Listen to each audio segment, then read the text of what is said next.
Bonjour, la belle entreprise est à Reims à l'occasion d'Innovac, le forum européen des startups innovantes. Et parmi ces startups innovantes, j'ai le plaisir d'accueillir sur ce plateau Jérôme Auny, l'un des fondateurs, j'allais dire trois, c'était ça, vous étiez trois?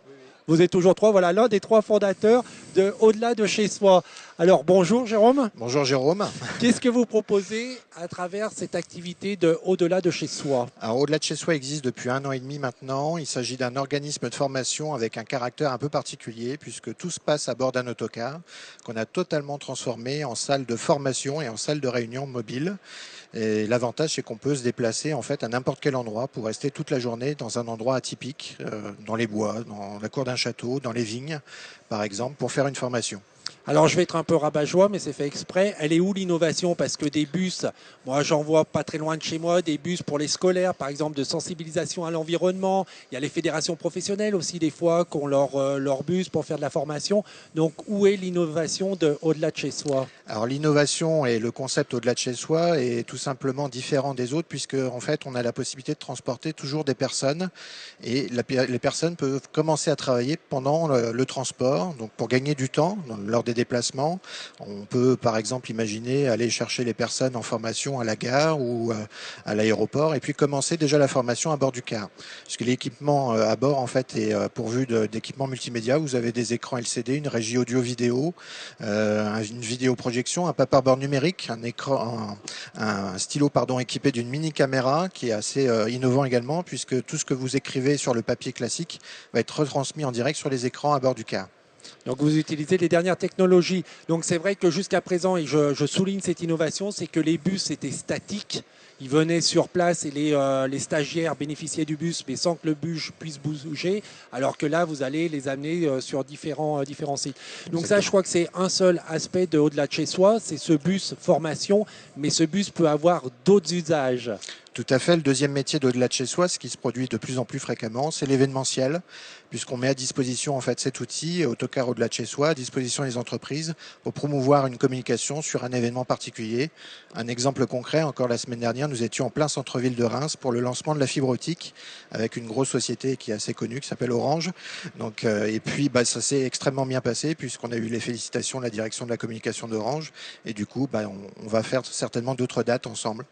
Et il y a un troisième aspect après l'événementiel. Donc on a lancé il y a très récemment également un produit lié à l'œnotourisme en Champagne qui nous a valu l'honneur d'être finaliste dans une opération nationale qui s'appelle les jeunes talents du tourisme. Et du coup, on propose en fait de la cuisine participative, un atelier participatif avec un chef au pied des vignes, au pied du produit champenois et on cuisine les produits du terroir champenois.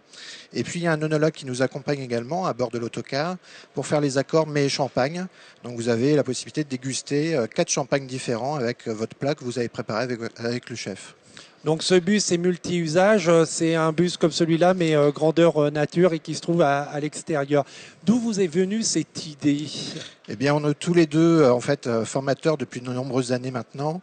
On s'est rencontrés à RMS, en fait, l'école de commerce de Reims, et puis on a eu l'idée de rajouter une dimension terrain, une mobilité dans la formation pour dépoussiérer un peu la formation.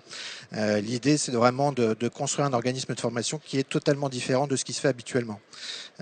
Donc c'est parti un peu comme ça. Et puis moi, je travaillais un petit peu dans le transport de voyageurs à l'époque également. Et puis on s'est dit, allez, pourquoi pas lier les deux, la formation et la mobilité. Et puis on a acheté un autocar et puis on a fait les travaux nous-mêmes et c'est parti comme cela. Alors je suppose que quand on est formateur dans une école de commerce, on a besoin de personnes et on est rodé à la création d'entreprises, on s'en sort assez facilement. Alors, je dirais que c'est presque une idée reçue, malheureusement, parce que c'est pas tout à fait le cas. On a quand même eu énormément de difficultés, même si on a eu des soutiens en fait de partenaires, et je les remercie d'ailleurs publiquement. Reims Initiative, notamment la CCI de Reims d'Épernay. On a eu des accompagnements par Oseo également, mais même si on avait les bons contacts au bon endroit, ça n'a pas été simple. Pour tout vous dire, en fait, on a galéré pendant 1 an et demi. On a connu cette galère. Aujourd'hui, on sent que ça commence à bouger un peu plus que l'année dernière. Et tout a décollé à partir de janvier. Donc il y a eu 1 an déjà d'homologation par le ministère des Transports, puisque modifier en fait un véhicule en France, quelque chose qui est extrêmement compliqué, c'est plutôt rassurant d'ailleurs, mais ça a pris du temps. Alors c'est vrai que là on peut le souligner, on essaye d'encourager l'initiative, l'esprit d'entreprise et par rapport à une idée qui peut paraître simple comme ça, il a fallu plus d'1 an pour homologuer ce bus pour faire de la formation. Vous avez cité différents organismes, la Chambre de commerce et d'industrie, Reims Initiative. Donc j'en profite pour rappeler que c'est important de se faire accompagner. Est-ce que vous pouvez préciser un petit peu quels ont été les services que vous ont procuré ces différentes structures? Alors Reims Initiative, pour commencer, il s'agit d'un prêt d'honneur à hauteur de 15 000 euros et puis un coaching vraiment très proche. En tout cas, c'est vraiment une relation de partenariat qu'on a tissé ensemble. Et je remercie d'ailleurs Monsieur Perfetti, qui est le président de Reims Initiative, donc qui nous a vraiment soutenus jusqu'au bout en fait dans nos différentes galères en quelque sorte. La CCI de Reims et d'Épernay, dans un accompagnement de tutorat également, puisque en fait avec un dispositif NACRE qu'on a activé également, donc la CCI nous a accompagnés à ce niveau-là. Donc NACRE, on peut préciser que c'est pour les demandeurs d'emploi qui veulent créer leur entreprise. Exactement, plus de 50 ans. Donc dans ce cas-là, vous avez la possibilité d'activer ce dispositif qui permet pas mal d'avantages, et notamment l'exonération de charges pendant 1 an. Alors, puisqu'on abordait la question du financement, c'est vrai qu'acheter un bus, ça a un coût. Vous avez parlé d'un prêt d'honneur de 15 000 euros. Est-ce que ces 15 000 euros ont suffi? Et sinon, comment vous avez obtenu les financements pour créer votre start-up? Alors malheureusement non, 15 000 euros, ça n'a pas suffi. C'est une enveloppe globale, on va dire, de 60 000 euros. Donc il y a eu des fonds personnels, un accompagnement également d'une banque et puis Oseo aussi qui s'est porté solidaire en fait dans cette action. Donc tout cela, ça nous a permis quand même de construire cette belle idée qui commence maintenant à émerger. On le répète aussi très souvent, créateur d'entreprise, c'est être persévérant. Vous l'avez dit, ça fait 1 an et demi que vous avez créé votre entreprise. Là, vous commencez à voir le bout du tunnel avec les premières opérations, les premières commercialisations, les rentrées d'argent. Comment vous avez tenu pendant ces 18 mois? Je dirais qu'avant tout, c'est le soutien de notre entourage proche qui nous a permis d'être motivés jusqu'au bout. Pour tout vous dire, en 2012, en décembre, on a fait un bilan avec mon associé. On s'est dit, on va arrêter parce que là, il se passe rien. Et autant arrêter parce qu'on commence à perdre de l'argent, etc. Et puis, nos femmes respectives, en fait, nous ont soutenus jusqu'au bout. Ils nous ont relancés, en quelque sorte, nous permettent d'avoir gardé cet enthousiasme pour le projet. Ils y croyaient à fond. Et puis, effectivement, le soutien est passé par là. Donc, ça nous a permis de continuer cette aventure. Et puis, en deuxième soutien, c'est après tout le réseau, les partenaires. Donc, encore une fois, Reims Initiative, la CCI de Reims et d'Épernay. Et puis, le comité départemental du tourisme de la Marne qui a joué un rôle extrêmement important aussi dans notre concept.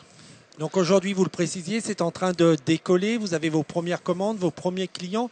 À votre avis, qu'est-ce qui a fait la différence? Pourquoi pendant 12 mois, il ne s'est rien passé? Puis là, subitement, le premier client, un client en appelant un autre, à quoi est dû ce déclic?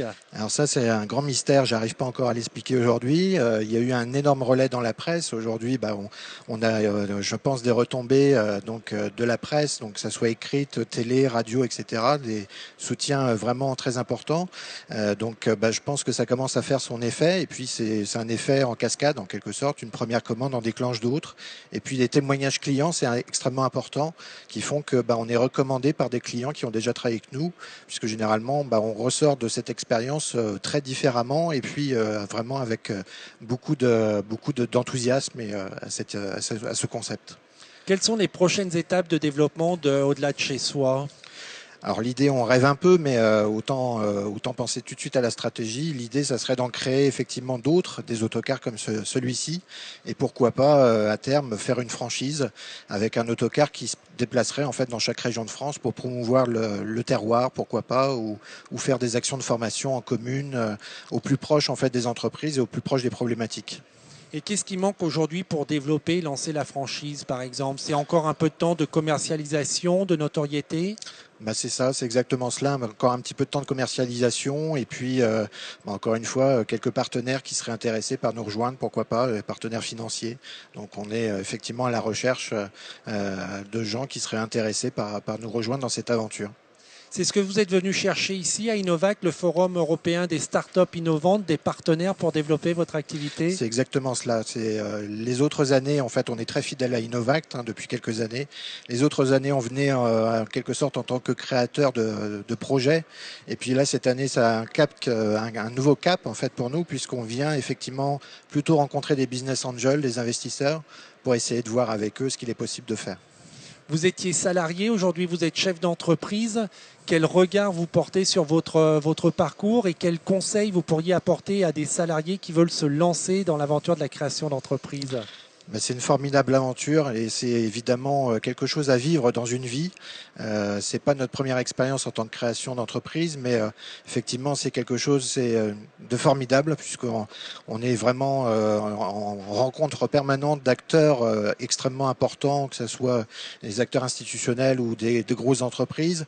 C'est vraiment une aventure formidable. Il faut tenir bon jusqu'au bout et vraiment il faut que ça vienne des tripes, quoi. C'est ça que j'ai envie de dire. C'est que si c'est vraiment l'intérieur de vous, il faut y aller, il faut foncer et surtout pas se décourager.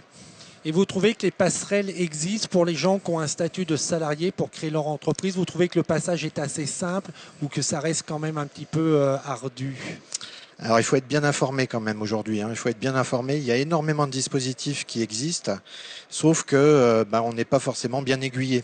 Hein. L'idée c'est vraiment d'aller chercher l'info en permanence et de s'orienter dans la bonne voie. Nous on a essayé énormément de réseaux, on va dire. Il y a des réseaux plus ou moins efficaces. Donc avec le temps on a appris aussi tout cela. Mais il faut effectivement choisir la bonne voie en permanence, quoi. Et le formateur que vous êtes à l'école de commerce de Reims est maintenant le créateur d'entreprise. Est-ce que ça a modifié votre regard et votre enseignement auprès de jeunes qui normalement sont conduits eux aussi à devenir un jour entrepreneurs? Bien sûr, donc moi j'ai le rôle de formateur m'incite en fait à les inviter à aller jusqu'au bout, à aller à la création d'entreprise et à tester l'entrepreneuriat, puisque pour moi c'est vraiment quelque chose d'indispensable, surtout en école de commerce.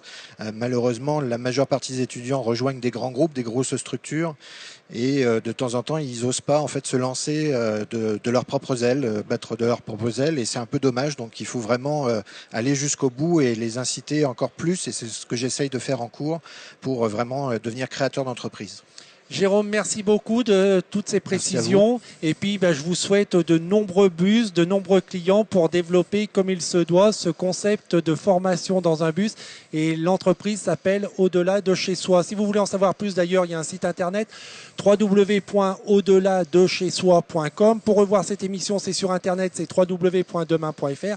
On se retrouve très bientôt pour une nouvelle émission consacrée à la création d'entreprise. En attendant que le souffle de l'innovation et que l'esprit start-up vous accompagne. Au revoir.